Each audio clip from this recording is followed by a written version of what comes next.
Hi, I am Ruth Dempsey, and today I am here to talk to you about the doTERRA Lifestyle and Wellness Chart. I'm a PhD scientist specialising in studying how our lifestyle choices impact our health, and so I love the clarity that the doTERRA Wellness Chart brings with respect to lifestyle options and impact.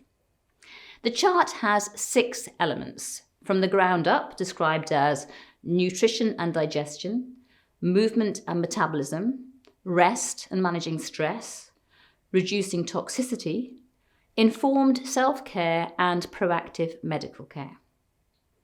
As a scientist interested in lifestyle, I am going to focus on the first 4 elements of this chart, as these are the ones that are fully lifestyle-based.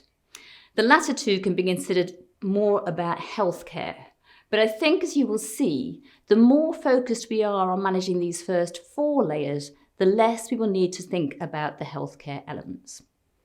I think that the chart is the perfect analogy for this, insofar that the more you take care of the foundational steps, the better your health and wellness will be, and the less you will need to do for the top 2 healthcare levels.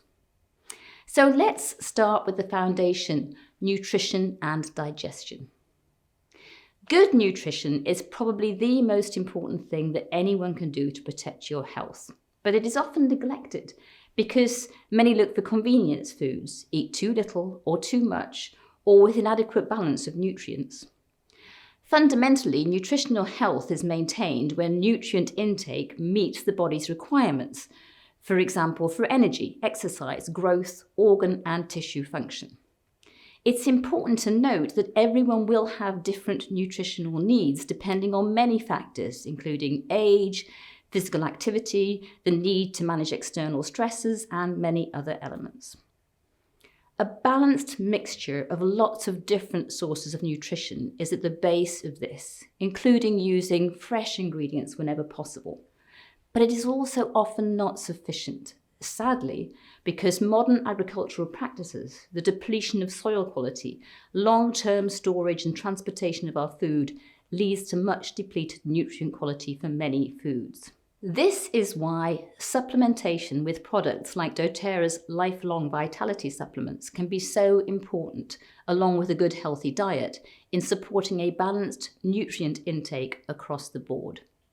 And of course, we need a good, sound dietary intake to support the next layer of the chart, that is healthy exercise, movement and metabolism. There is a wealth of scientific literature on the benefits of exercise for almost all aspects of health.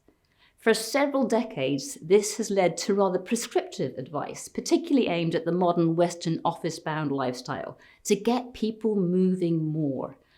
Much of this related to a minimum amount of daily cardiovascular exercise, with suggestions such as a minimum of 20 minutes of brisk walking or 3 times of intense cardiovascular training per week, etc. More recent evidence indicates that often such advice backfires because it doesn't account for individual differences in desires or needs. So the current advice, thankfully, is simply to find ways that you enjoy exercise, that encourage you to implement daily exercise routines that you will maintain.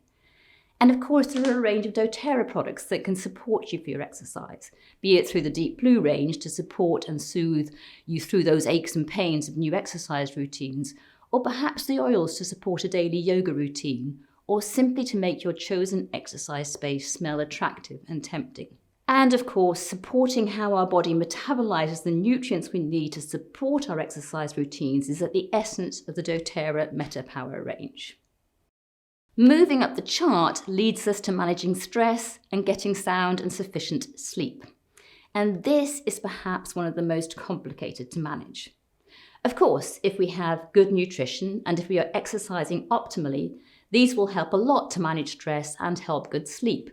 But it's often not enough. It's also important to note that these 2 elements, stress and sleep, are inextricably linked. Reducing stress will certainly help with sleep patterns, but equally getting sound sleep and enough of it is essential to managing stress.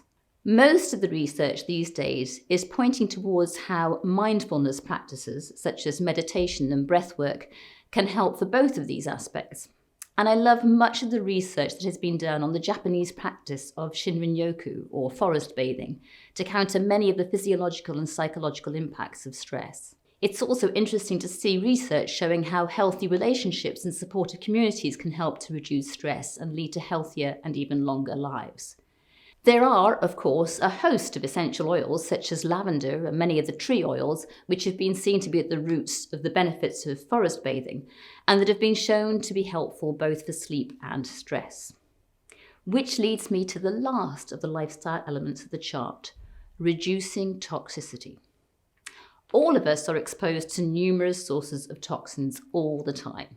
And in general, our body can manage those, provided, of course, it has all the nutritional resources to support the necessary functional processes to manage toxic exposure in the body. But there is a great deal of concern these days about the overall burden that pollution and synthetic chemical exposures have on public health. And it is more and more common to find our natural detoxifying processes can't quite cope with the burdens put upon them. We can't completely avoid such exposures, but we can do things to reduce them, most notably by the use of simple, natural products in just sufficient amounts to be effective, substituting aggressive chemicals and cleaning products for natural products using essential oils, for example. Equally, substituting synthetic chemicals in perfumes or skincare products. Every little bit will help, undoubtedly. And the more we do, and the better balanced we are in all these 4 layers of the chart, the more benefits we are likely to feel. And most significantly, the fewer times we will need to resort to either of the healthcare elements of the chart, including limiting the needs to manage informed self-care, and even more by reducing the occasions where we need to seek professional help for medical support.